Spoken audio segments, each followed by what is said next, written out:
When Grand Theft Auto 5 released in 2013, it didn't just launch a game, it ended an era. It was the final, fully formed statement of the open world design philosophy that Rockstar had been refining since GTA 3. It was loud, confident, expensive, and utterly certain of itself. Critics called it a masterpiece, players called it limitless, and for a long time, both were right. But more than a decade later, something strange has happened. People still play GTA 5, but very few replay its story mode. Los Santos still feels massive, but also weirdly hollow, and the game that once felt like a living city now feels more like a carefully curated playground. So the question isn't, is GTA 5 good? It's what exactly did Grand Theft Auto 5 perfect, and what did it accidentally break?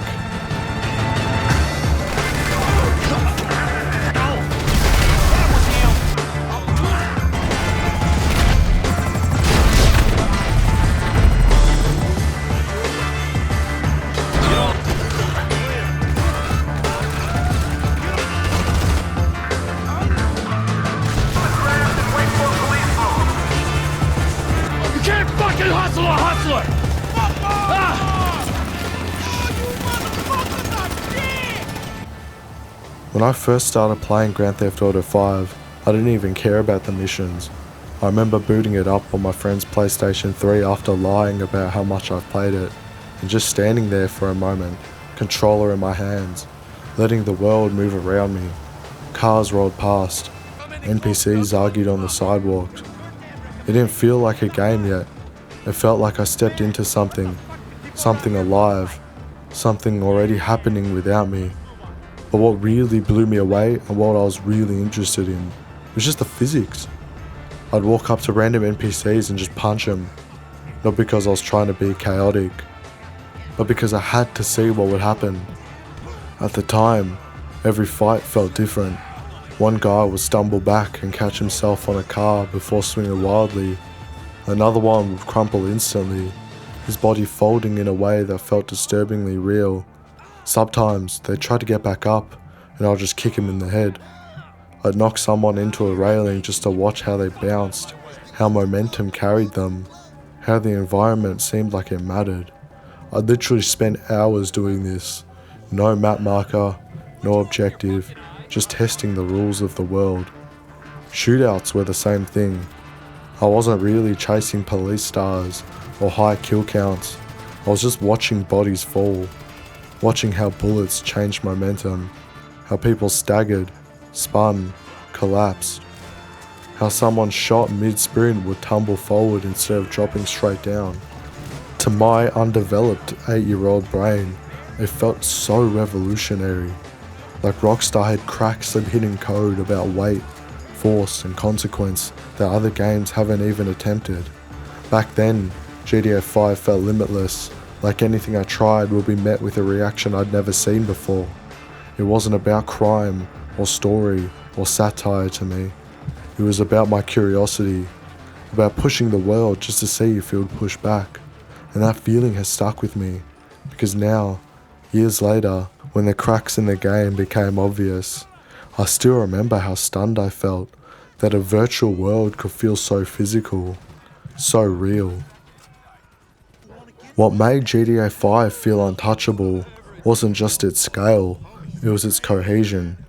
Everything worked together in service of spectacle. The driving felt weighty but readable. Gunfights felt punchy and cinematic. Explosions felt oversized but grounded. Even the mission structure, while deeply linear, was disguised by constant escalation and momentum. The game was always pushing forward, never giving you enough time to question what it was asking of you. Even the satire felt sharper back then. I gotta tell you, I ain't too sure this shit is working for me. Well, a sense of overriding futility is a vital part of the process. Embrace it. Whatever you say, Doc.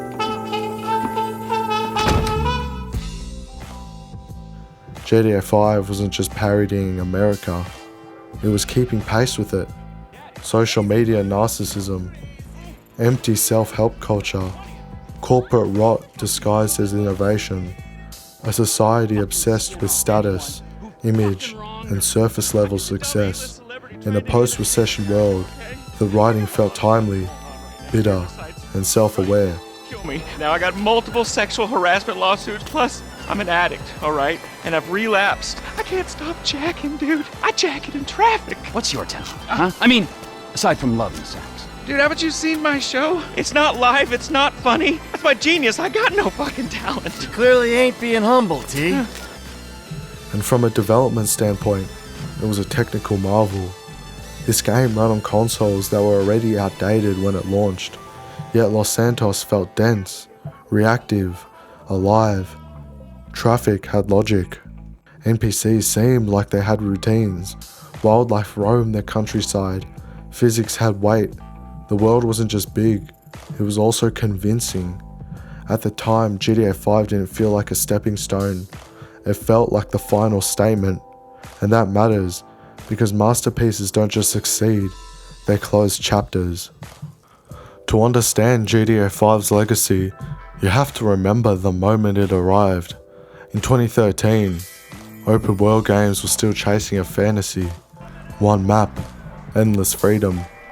No loading screens, no compromises.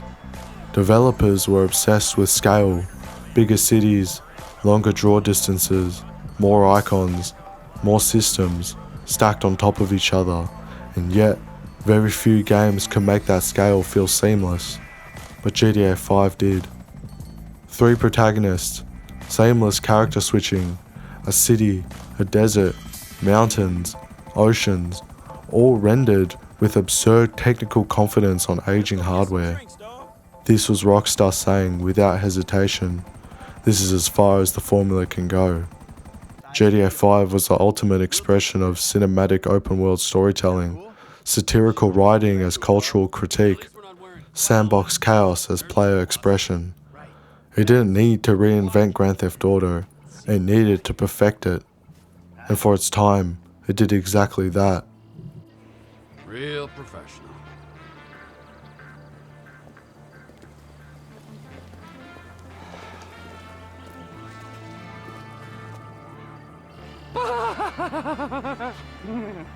Let's do this.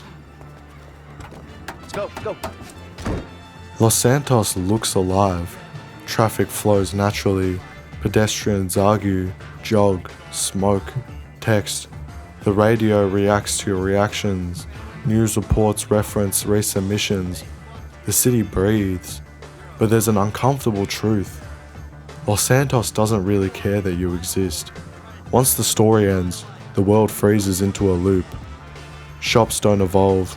Characters don't remember you. Neighborhoods don't change in any meaningful way. You aren't inhabiting the city. You're performing inside it. This is where GTA 5 slowly reveals itself, not as a living world, but as a theme park, beautifully constructed, technically astonishing, carefully maintained, but fundamentally static. Activities exist, but only as isolated distractions. Random events dry up quickly. Side content lacks long-term consequence. After the credits roll, Los Santos doesn't ask you to live there. It just asks you to mess around until the boredom sets in. The sandbox stops feeling infinite and starts feeling exhausted. There's another reason why GTA 5 resists revisiting. Everything meaningful is front-loaded. The first dozen of hours are intoxicating. New characters, new mechanics, new toys, heists that feel bespoke and high stakes, set pieces that constantly escalate in scale and intensity. Rockstar knew exactly how to pace spectacle, and they used it to hide how narrow the experience really is. Because once you understand GTA 5, you've understood all of it. The systems don't unfold and expand over time. They reveal themselves immediately and then stop growing. Gunplay never deepens. The economy never truly matters. Money becomes meaningless, shockingly fast. You're stealing hundreds of millions in a world where there's nothing substantial left to buy, no meaningful systems to invest in, no sense of risk, or scarcity. What starts as fantasy of criminal ambition collapse into a checklist: buy the properties, do the side missions, watch the cutscenes, and move on. The shooting problem. This is where the early magic starts to unravel, especially for someone like me that cares so much about the physics. I remember at first gunfights felt incredible, impactful, violent, heavy. Every bullet seems to carry force. But the longer I played, the more I noticed something strange. NPCs don't really respond to being shot. They perform. You get a bit of the euphoria physics before they fall to the ground, and then it's the same animation over and over again. They'll hold a part of their body and just wriggle back and forth. Clear.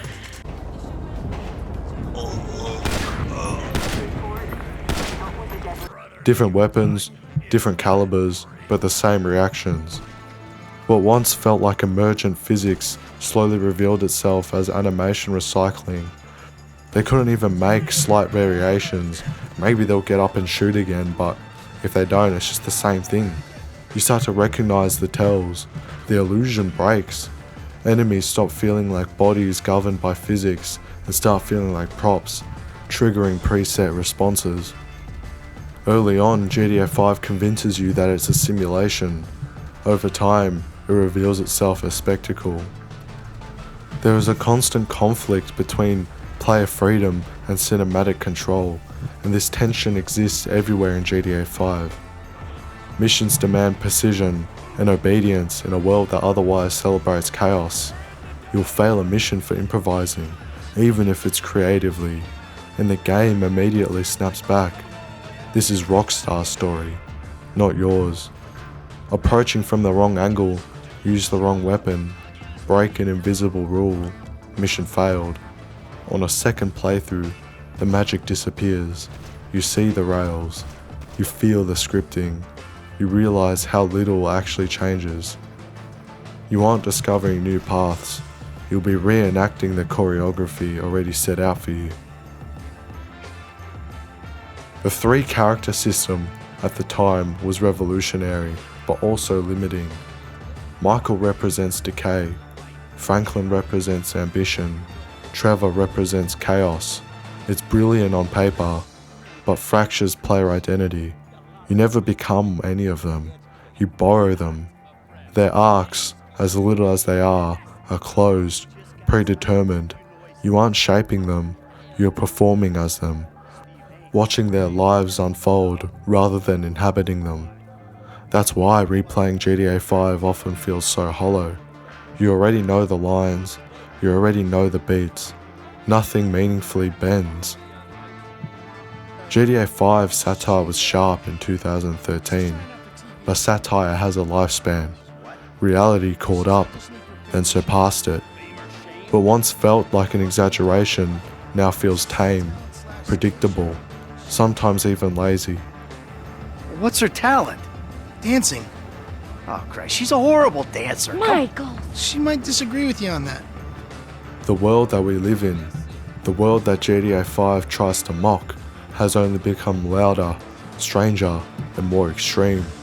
Yet the game can never adapt. The jokes will never evolve. They'll never question the player. They'll never turn inwards.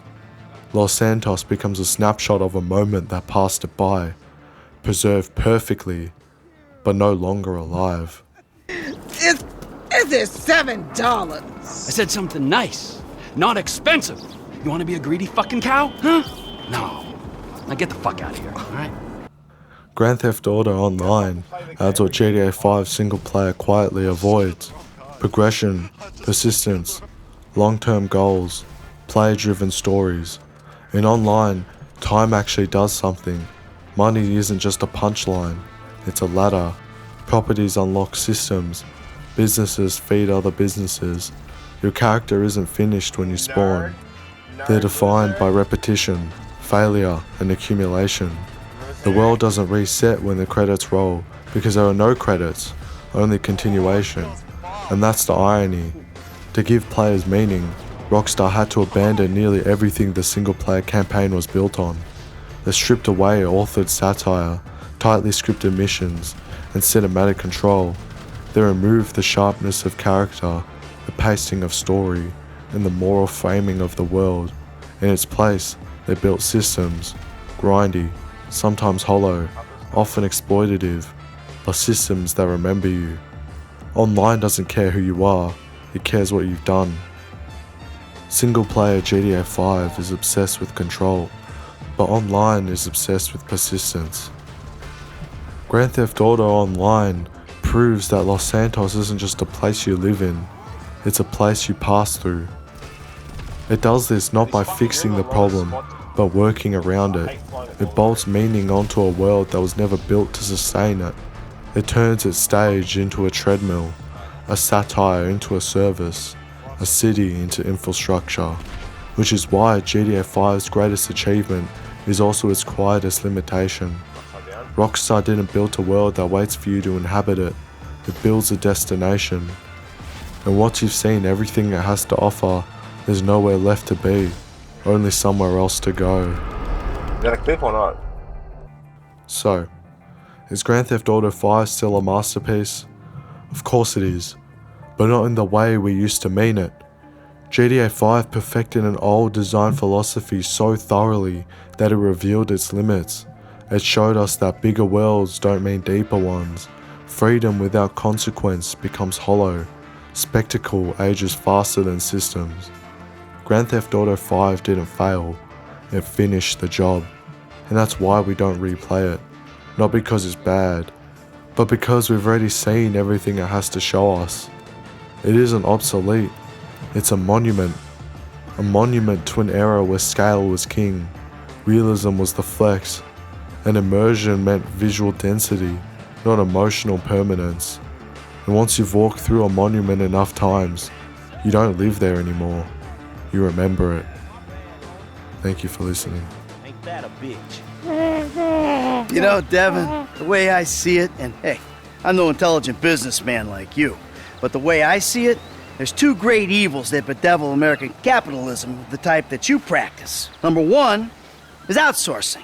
You paid a private company to do your dirty work for you, and then you underpaid that company because you thought you were big enough and bad enough that you didn't have to play by the rules. Oh, number two, offshoring your profits. Offshore? Oh, it's horrible. You wouldn't want to be sent offshore just to save a little money, would you, T? No, I Franklin? wouldn't. Oh, nah, I ain't Would you going want? nowhere. No, see, but we know your opinions on the matter, Devin. Keep your problems the fuck out of America, huh? In this instance, when he puts it like that, it makes sense. Of course it does. Hey, Devin. Goodbye, my old friend. Thanks for all the advice. Bye-bye.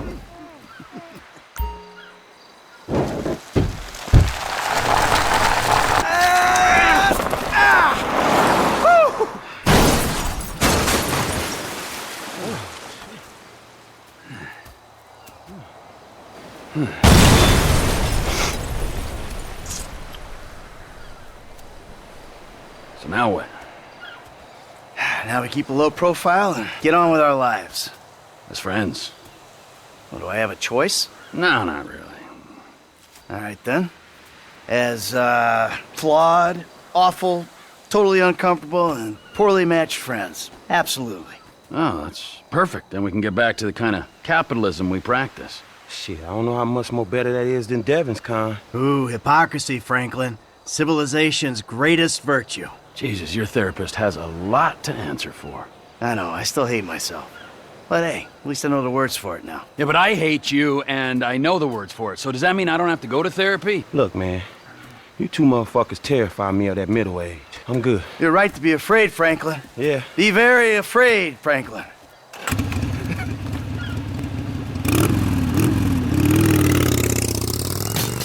Tell you one thing, T. I'm getting too old for this nonsense. It's a setup, it's a setup, it's a setup.